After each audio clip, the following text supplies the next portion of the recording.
है ना, जिसके लिए इन्होंने इतनी मेहनत की है भजन करने के लिए, पहले वो करा लो, फिर ऐसी बात नहीं है झूमेंगे नचे गाएंगे भी। छोटा सफेद कर लो भैया। अच्छा ये बताओ कन्हैया जी के बचपन के मित्र कौन? भाई वो सुदामा नहीं जो झांकियों में आता है, नाचता है, कूदता है, चला जाता है, नहीं, सुदामा जी। मैं उन सुदामा, आप थोड़ा ऐसे चौकड़ी मार के बैठिए, उल्टा पैर करके नहीं, हाँ जी ऐसे बैठो। मैं उन सुदामा जी की बात कर रही हूँ जो बड़े विद्वान पंडित थे। सुदामा जी कन्हैया जी के घर नहीं आना चाह रहे थे, लेकिन उन्हें जबरदस्ती भेजा। किसने? उनकी पत्नी ने, और पत्नी की बात कोई टाल नहीं सकता। अब जैसे सुदामा जी कन्हैया जी के से मिलने के लिए चले, एक दिन में नहीं पहुंच गए थे, जाने में 6-7 दिन लग गए थे। जैसे द्वारका में गए, जाकर के बाहर खड़े हो गए, सोचने लगे कि मिलने के लिए बुलाऊं कि ना बुलाऊं, क्योंकि अब मैं गरीब हूं, वो सेठ है, सेठों का भी सेठ है, क्या पता मुझे देख के ये कह दे कि भाई इसको मैं नहीं जानता। क्योंकि जिसके पास थोड़े पैसे हो जाते हैं वो किसी का यार नहीं होता, किसी का, ये सुदामा जी की सोच है, किसी का मित्र नहीं होता। लेकिन जैसे ही सुदामा जी द्वारका में गए और द्वारपालों से कहा कि जो महलों के अंदर बैठा है वो मेरा यार है, मेरा मित्र है, बचपन में हम साथ पढ़े लिखे हैं, उसे जाकर कह दो कि सुदामा आया है। द्वारपालों ने जाकर बताया, प्रभु बाहर एक पंडित जी महाराज आए हैं, कपड़े फटे हैं, बालों में धूल मिट्टी भरी है, पैरों में छाले पड़े हैं, आपसे मिलने आया है। और ताज्जुब की बात तो ये है प्रभु कि आपको अपना मित्र बता रहा है। अब जैसे मित्र का नाम लिया तो कन्हैया जी ने पूछा, नाम भी बताया? तो बड़ा सोच समझकर कहा कि प्रभु नाम तो बताया उसने, क्या नाम बताया था? सुदामा जी। और सुदामा जी का नाम सुनते ही तो कन्हैया नंगे पैर दौड़ चले। जैसे गेट से बाहर सुदामा जी खड़े थे, जाकर के कन्हैया ने गले से लगा लिया, गले से लगाकर खूब रोए, महलों के अंदर लेकर आए, अपने सिंहासन पर बैठा दिया, आंखों के आंसुओं से चरणों को धोया, 56 भोग खिलाया, पैर दबाए, फुल सेवा कर दी। किसकी?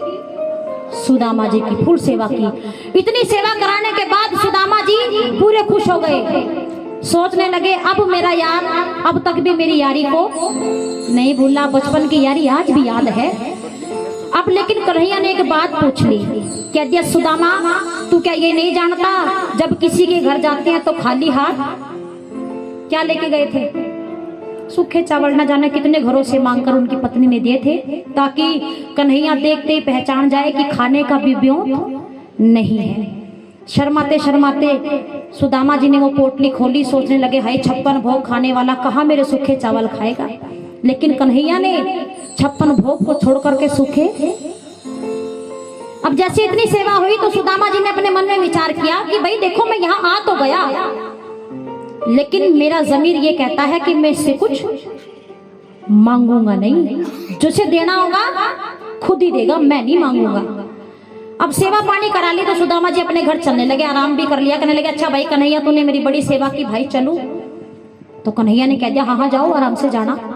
सुदामा जी ने सोचा है कुछ दिया तो है नहीं, लेकिन मांगूंगा नहीं, थोड़ी दूर और चले गए। कहने लगे अच्छा भाई कन्हैया भाई बड़ी सेवा की, भाई चलो। कन्हैया जी ने फिर कहा हाँ हाँ जाओ आराम जाना। फिर कहने लगे है कुछ दिया तो है ही नहीं। फिर महलों के बाहर आ गए, सोचा मांगूंगा तो नहीं पर एक बार। कहने लगा अच्छा अच्छा कहते कन्हैया ने दोनों हाथ जोड़ दिए, कहने लगा जा अपने घर तो जा।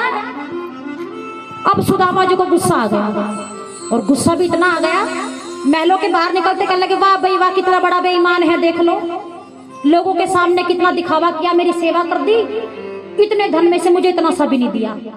ये कन्हैया छलिया है, ये झूठा है, ये तो बेईमान है। गाली देने लगे कन्हैया को। और अब जरा ध्यान से सुनना कि सुदामा जी अपने घर जा रहे हैं और कन्हैया के बारे में क्या क्या कह रहे हैं, जरा सुनिए, एक शब्द गौर से सुनिएगा, बड़ा प्यारा किस्सा है। क्या बात है?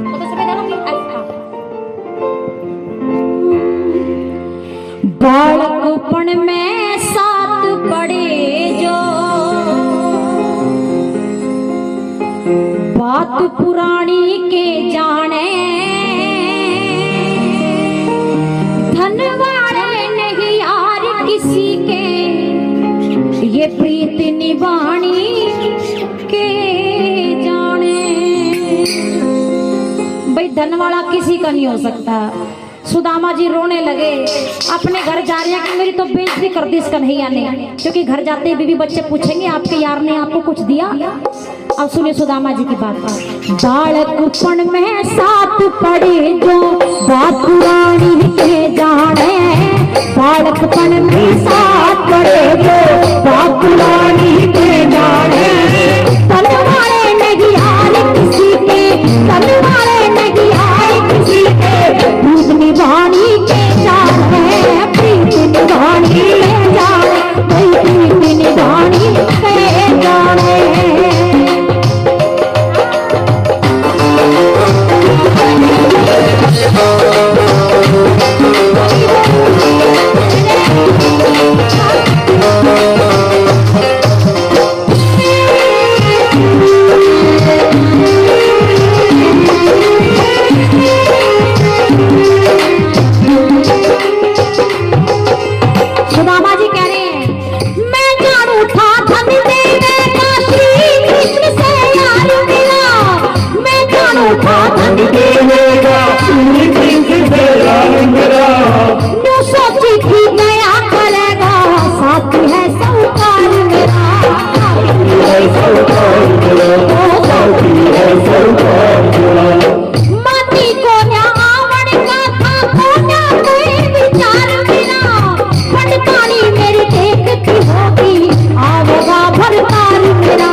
लेकर आऊंगा, लेकिन उसे क्या पता खाली हाथ चला मैं उल्टा,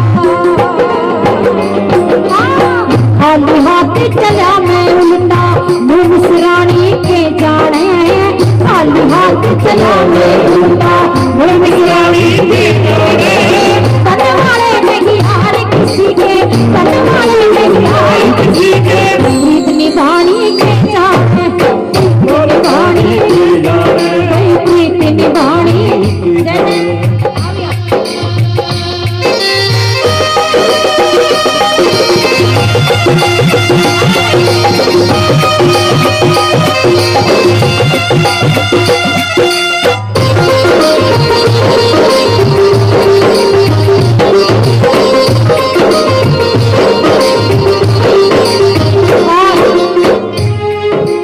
अब चलते चलते चलते चलते कई दिन हो गए, भूख भी लगने लगी। सुदामा जी जब अपने घर से थोड़ी दूर रह गए, घर जाने की हिम्मत नहीं पड़ रही थी। सोचने लगे घर जाऊंगा तो घर जाती तो बीवी बच्चे इंतजार कर रहे होंगे कि आज मैं धन लेकर आऊंगा। अब सुदामा जी को गुस्सा आया और फिर से याद किया वो पल कि जब मैं उसके घर गया, फट से मुझे गले से लगाया, मेरे पैर भी दबाए, 56 भोग भी खिलाया, मेरे सूखे चावल खुद खा गया। कितना ड्रामेबाज है ये कन्हैया, सुदामा जी कह रहे हैं। और पता है क्या क्या बैठे कन्हैया के लिए, झूठा ढोंग दिखावे था, झूठा ढोंग दिखावे था, गले लगाया रोके ने, झूठा ढोंग दिखावे था, गले लगाया रोके ने, चंदन चौक पे बिठलाया, पैर मेरे धो धो गए,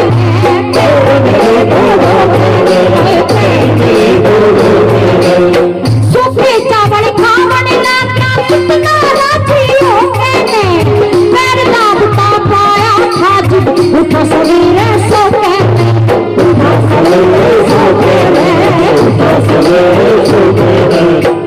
लेकिन ये सच्चाई है, जिसने देखे दुख को जिसने देखे दुख को विपत बिगानी के जाने, जिसने देखे दुख को विपत बिगानी के जाने, तलवारे नहीं हार किसी के, तलवारे नहीं हार किसी के। और यूं कहते कहते अपने घर, जैसे ही अपने घर आए, चला नहीं गया, घुटनों के बल गिर गए और गिरकर बहुत तेज चिल्लाए, अनर्थ हो गया, अनर्थ हो गया। सारा आस पड़ोस इकट्ठा हो गया, अरे सुदामा ऐसा भी क्या हो गया, क्यों चिल्ला रहा है। कहने लगा, अरे भाई मैं कुछ दिन पहले यहाँ से गया था, एक छोटा सा घर था मेरा, उस कन्हैया ने वो भी छीन लिया। अच्छा बताओ ऐसा क्यों कहा सुदामा जी ने? महल बन गए थे, है ना। आस पड़ोस कहने लगा, अरे सुदामा ये तो गजब हो गया, अरे ये महल किसी और का नहीं है, ये महल तेरा ही तो है। जब अपने बीवी बच्चों को देखा तो सुदामा जी तो हक्के बक्के रह गए, मेरा ये सब कुछ मेरा है। कहने लगे ये सब कुछ आपका है पंडित जी, सब कुछ आपका। अब सुदामा जी तो अपना कान पकड़कर बैठ गए, रोने लगे, गलती की माफी मांगने लगे। और पता है क्या कह रहे हैं कन्हैया से?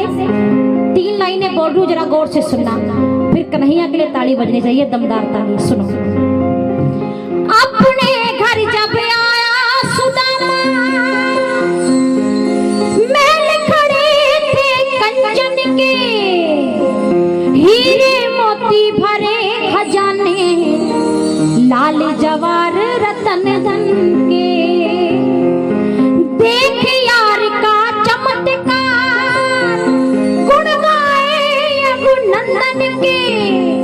हाय जीवन भर न मैं भूलूंगा एहसान, मैं तो भाई श्री कृष्ण के। जोरदार तालियां। मैं अपने यार का एहसान जिंदगी भर नहीं भूल पाऊंगा। कितनी गलती हो गई, उस कन्हैया को गाली दे रहा था, उस जगत दाता को गाली देता आया। सुदामा जी ने कहा, हाय जीवन भर ना मैं भूलूंगा एहसान, मैं तो भाई श्री कृष्ण के। जैसी प्रीत निभाई शाम ने, ऐसी प्रीत निभाई शाम ने, और निभाई के जाने। जैसी प्रीत निभाई शाम ने, और निभाई के जाने। ऐसी प्रीत निभाई कन्हैया, ऐसी प्रीत निभाई कन्हैया, और निभानी के जाने। आओ, जैसे कि चौधरी परिवार में जगराता है, ये कीर्तन है बाबा का, तो खिच्चड़ तो बनता है आज। आओ तीसरा गाना खिच्चड़, राजस्थान की